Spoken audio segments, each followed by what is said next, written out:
Fala pessoal, muito bem, professor Ariel Costa, professor de Geografia, mas hoje estaremos ministrando a aula de Estudos Amazônicos para as turmas do 9º ano. Então hoje iremos falar sobre as ações para o desenvolvimento da Amazônia. Eram estratégias geopolíticas do Estado. Deixa eu colocar aqui o marcador que é para mostrar para vocês aqui o apontador a laser. Então vamos lá.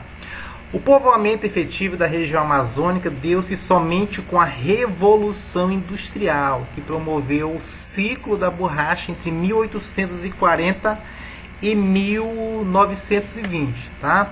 Então, só para quem não sabe, uma pincelada aqui para a Revolução Industrial, isso aqui é numa outra aula nós iremos falar, mas só para que vocês tenham noção, a Revolução Industrial foi o período de grande desenvolvimento tecnológico, que teve início na Inglaterra a partir da segunda metade do século XVIII. Então veja bem, isso se espalhou pelo mundo, causando grandes transformações, tá?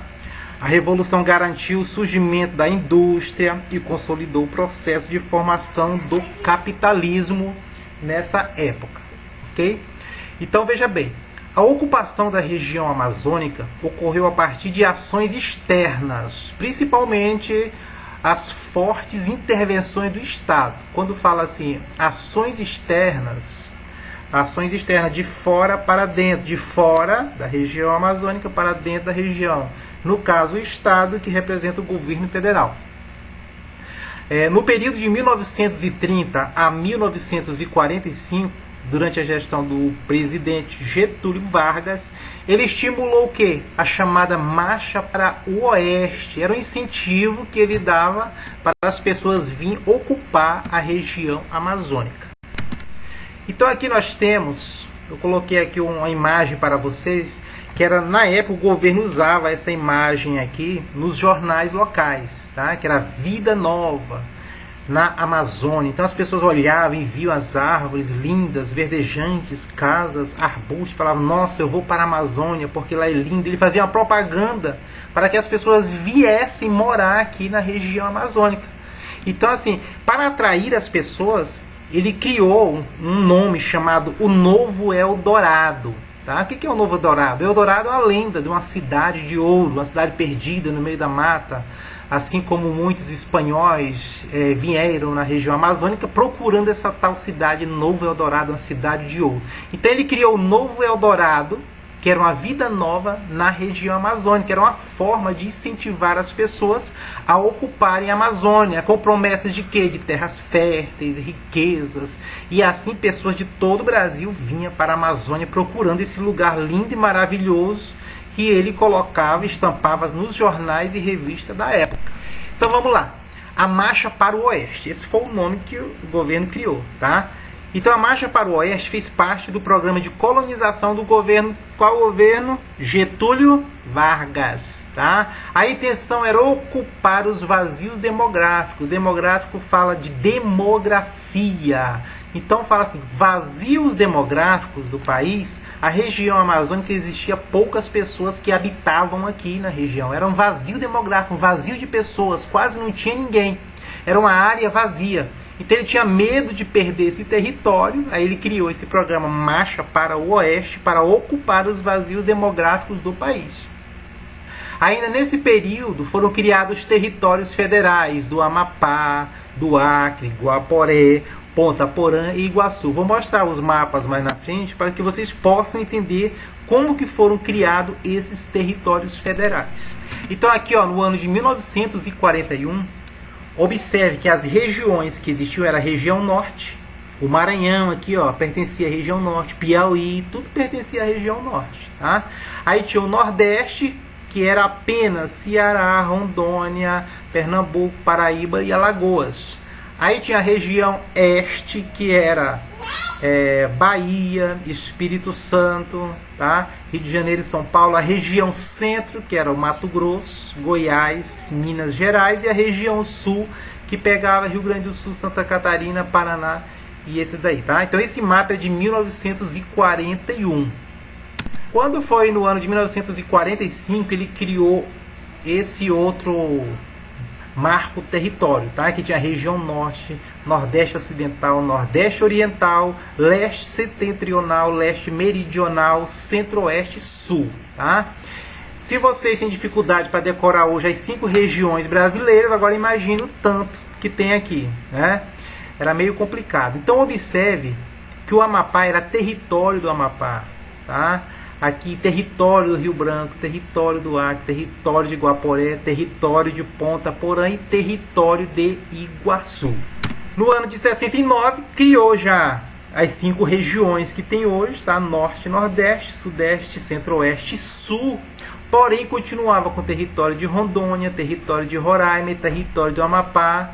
O Mato Grosso era apenas um Mato Grosso. O Goiás, o Tocantins, não existia o Tocantins, era só Goiás. Mas na Constituição de 1988 criou o que hoje nós chamamos das 5 regiões brasileiras, tá? As divisões territoriais. Continuou Norte, Nordeste, Sudeste, Centro-Oeste e Sul, tá? Mato Grosso separou Mato Grosso do Sul. Goiás separou do Tocantins. E Rondônia já não é mais território, é um estado. Acre, Roraima e o Amapá também são territórios. Então essas foram as divisões até dias. Então observe que o plano de metas, aqui já entra o governo Dr. Juscelino Kubitschek de Oliveira, que ele criou o lema seguinte: transformar 50 anos de progresso em 5 anos de governo. Se nós tivéssemos uns 3 presidentes que tinham a mentalidade de Juscelino Kubitschek, o Brasil hoje seria um grande canteiro de obra. Pensa num cara que era inteligente, tá? Então veja bem, a primeira meta dele foi a construção de Brasília, nova capital. O cara voando ali em Goiás, viu um planalto ali e do meio do nada ele resolveu criar uma capital. Já pensou? Do meio não tinha nada. Ele falou, não, a capital do Brasil vai ser aqui e ponto final. Mas era a ideia dele e assim funcionou. A partir da capital saíram as rodovias. Ele criou rodovias como a Belém Brasília, como o Acre Brasília, Fortaleza Brasília, Belo Horizonte Brasília e Goiânia. Então Juscelino tinha uma mentalidade muito grande, tá? As rodovias que ligam Brasília, eu coloquei uma imagem aqui para vocês: Goiânia Brasília, Belém Brasília, tá? Aqui nós temos as outras que ligam aqui a região norte com a região sul. Temos Fortaleza, que liga a Brasília também. Então aqui nós temos uma imagem do início da construção de Brasília. O cara sobrevoou de helicóptero, viu aqui e falou, rapaz, aqui vai ficar uma capital muito linda. Então do meio do nada ele criou o projeto, tá? Que era o chamado plano piloto. E a partir daí começou a construção da capital brasileira. Muita gente que vieram do Nordeste, principalmente da região Nordeste, que vieram trabalhar aqui nessas obras, diz que aqui era um poeirão tremendo, de máquinas, de gente trabalhando, era um formigueiro humano, tá? O cara queria transformar 50 anos em 5, então era muita gente trabalhando aqui. Aqui tem a imagem dele visitando a obra, e esse era a parte do plano piloto. Ele queria construir Brasília parecido com um avião, tá? Aqui é como se fosse as asas do avião e aqui é como se fosse, né, o meio do avião onde ficam os passageiros, tá? Essa era a ideia de Juscelino Kubitschek. Aqui nós temos a imagem de Brasília hoje, tá? Aqui na esplanada dos ministérios, onde fica o Ministério da Saúde, Ministério da Agricultura, todos os ministérios que tem aqui, tá? Uma imagem atual. Uma cidade super moderna, que é Brasília, porque foi planejada pelo presidente, que era um cara muito inteligente.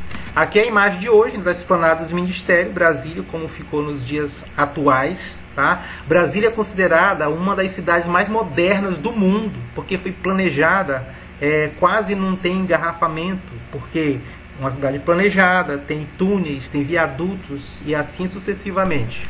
Esse aqui é um mapa original de Brasília tirada de satélite, tá? Então observe que o centro de Brasília permanece conforme Juscelino Kubitschek planejou no plano piloto, tá? As asas do avião, tá? E aqui o meio do avião. tá? Uma cidade muito linda e muito bem planejada. As cidades que ficam ao redor de Brasília são chamadas de cidades satélites, tá? Um avião e ao lado satélites. Então por hoje é só.